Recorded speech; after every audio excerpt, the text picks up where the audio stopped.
नमस्कार, आज की बात में आपका स्वागत है। आज संसद के परिसर में जो कुछ देखने को मिला उसे देखकर लगा कि लोकसभा का हंगामा तो चलता रहेगा।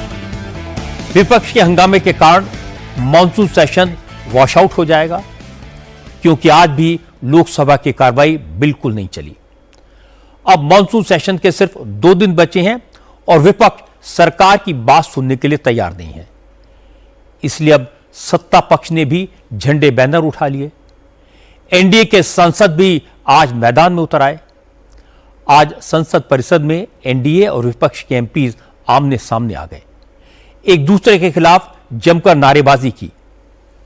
कांग्रेस, समाजवादी पार्टी, जेएमएम और ममता की टीएमसी और उद्धव की शिवसेना के एमपीज जंतर मंतर पर, छात्रों के आंदोलन पर, पुलिस एक्शन पर अमित शाह के जवाब की मांग कर रहे हैं। दूसरी तरफ एनडीए के सांसदों की मांग है कि रांची में छात्रों पर हुए लाठीचार्ज पर राहुल गांधी माफी मांगे। बात दोनों तरफ से छात्रों की हो रही है, लेकिन सभी राजनीतिक दलों का अपना अपना नजरिया है। सभी से अपने अपने हिसाब से इस्तेमाल कर रहे हैं। आज झारखंड के मुख्यमंत्री हेमंत सोरेन ने छात्रों के आंदोलन पर क्या कहा? झारखंड विधानसभा का सेशन वक्त से पहले खत्म क्यों कर दिया गया? झारखंड के हेल्थ मिनिस्टर इरफान अंसारी ने हेमंत सोरेन की हत्या की आशंका क्यों जताई? और झारखंड में सरकारी नौकरियों की बंदरबाट कैसे हुई? पैसे लेकर कैसे स्टूडेंट्स को एग्जाम में आने वाले सवालों के जवाब रटवाए गए? यह सब मैं आपको बताऊंगा आज की बात में, लेकिन शुरुआत करते हैं पार्लियामेंट की तस्वीरों से। आज संसद से ऐसी तस्वीरें आई जो इससे पहले कभी नहीं देखी गई। पहली बार संसद परिसर में सत्ता पक्ष और विपक्ष के सांसदों की नोकझोंक हुई। दोनों पक्षों के सांसदों ने एक दूसरे के सामने खड़े होकर नारेबाजी की। दोनों ही तरफ के सांसदों के हाथों में तख्तियां थी, बैनर थे और बॉडी लैंग्वेज बहुत एग्रेसिव थी। नौजवानों के मुद्दे पर राजनीति झारखंड में भी हो रही है। रांची में स्टूडेंट पर हुए लाठीचार्ज के विरोध में आज बीजेपी ने झारखंड बंद की कॉल दी थी। अखिल भारतीय विद्यार्थी परिषद ने भी विधानसभा के घेराव की कॉल दी थी। एबीवीपी के कार्यकर्ता आज पुराने विधानसभा भवन के पास इकट्ठे हुए। वहां से नए विधानसभा भवन तक मार्च करना चाहते थे, लेकिन पुलिस ने विद्यार्थी परिषद के छात्रों को आगे नहीं बढ़ने दिया। पुराने विधानसभा भवन के आसपास बैरिकेड लगा दिए गए।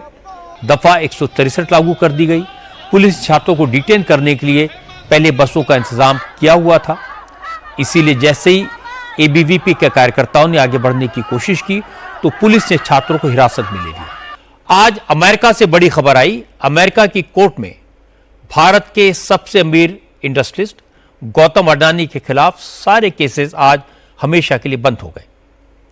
ब्रुकलिन कोर्ट ने अडानी के खिलाफ सभी आपराधिक आरोपों को खारिज कर दिया। अमेरिका के जस्टिस डिपार्टमेंट ने माना कि अडानी के खिलाफ धोखाधड़ी और रिश्वतखोरी के जो आरोप लगाए गए थे, उन आरोपों को साबित करने के लिए कोई छोटा मोटा सबूत भी नहीं मिला। आज भारत सरकार ने एक बड़ा ऐलान किया। अब सरकार 10 और 20 रुपए के प्लास्टिक के नोट छापेगी।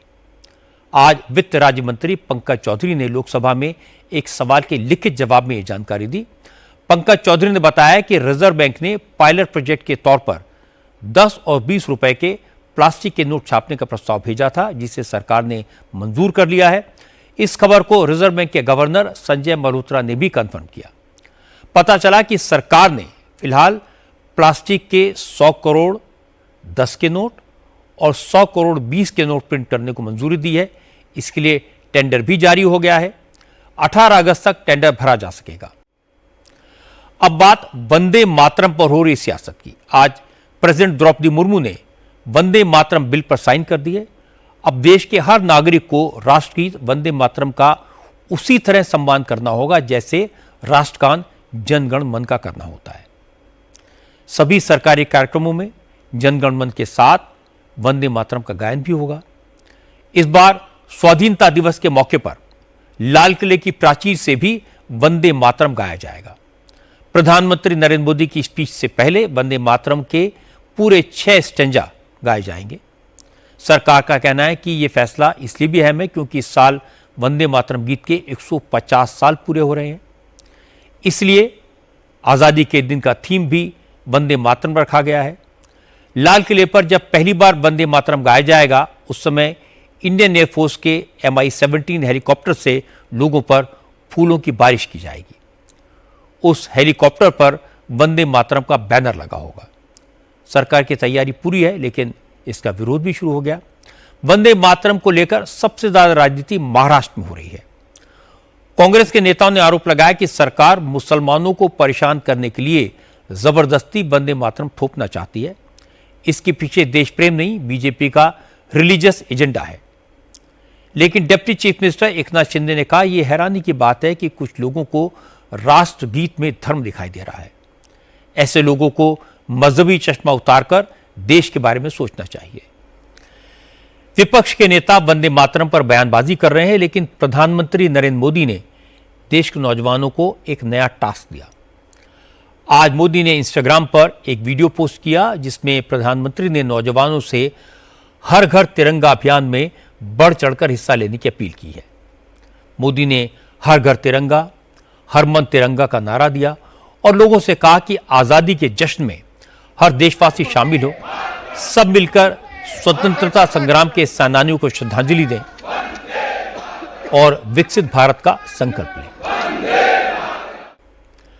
अब बंगाल की बात करते हैं। पश्चिम बंगाल में विधानसभा चुनाव के बाद भी SIR को लेकर घमासान मचा हुआ है। आज जमीयत उलमा हिंद के नेता दूसरे मुस्लिम संगठनों के कार्यकर्ताओं के साथ सड़क पर उतरे। पश्चिम बंगाल में जमीयत उलमा के अध्यक्ष सिद्दीकुल्लाह चौधरी ने कहा कि SIR के जरिए बंगाल के लाखों मुसलमानों का नाम वोटर लिस्ट से काट दिया गया। अब लोग अपना नाम वोटर लिस्ट में जुड़वाने के लिए ट्राइब्यूनल के चक्कर काट रहे हैं, लेकिन वहां कोई सुनवाई नहीं होती। अब बिहार की बात करते हैं। आज बिहार सरकार ने साफ साफ कह दिया कि बिहार में शराबबंदी कानून लागू रहेगा। इस कानून को वापस लेने का सरकार का कोई इरादा नहीं है। बिहार में 10 साल से शराबबंदी लागू है। इस दौरान 11 लाख से ज्यादा केस दर्ज हुए हैं। 18 लाख से ज्यादा लोग गिरफ्तार किए गए। इनमें से 15 लाख से ज्यादा लोग अभी भी जेल में हैं। इस दौरान 5.5 करोड़ 13 लाख लीटर से ज्यादा शराब जब्त की गई। लेकिन इतनी सख्ती के बाद भी शराब की स्मगलिंग रुक नहीं पाई। आज दिल्ली विधानसभा में जमकर हंगामा हुआ। आम आदमी पार्टी के 8 विधायकों को स्पीकर ने मार्शल आउट कर दिया। असल में केजरीवाल की पार्टी के विधायकों ने चावल की खरीद में घोटाले का आरोप लगाकर हंगामा शुरू किया। आम आदमी पार्टी के MLA ने आरोप लगाया कि दिल्ली सरकार ने गरीबों को देने के नाम पर FCI से 23 रुपए प्रति किलो के रेट से चावल खरीदा और इसे दुगनी कीमत पर प्राइवेट कंपनियों को बेच दिया। गरीबों को चावल का एक दाना भी नहीं दिया गया। केजरीवाल की पार्टी के विधायक चावल की बोरी लेकर विधानसभा में पहुंचे थे। इन लोगों ने आरोप लगाया कि 22,000 करोड़ का घोटाला हुआ है, इसलिए इस मुद्दे पर तुरंत चर्चा होनी चाहिए। स्पीकर ने इसकी परमिशन नहीं दी तो कुलदीप कुमार ने स्पीकर के आसन की तरफ चावल फेंके।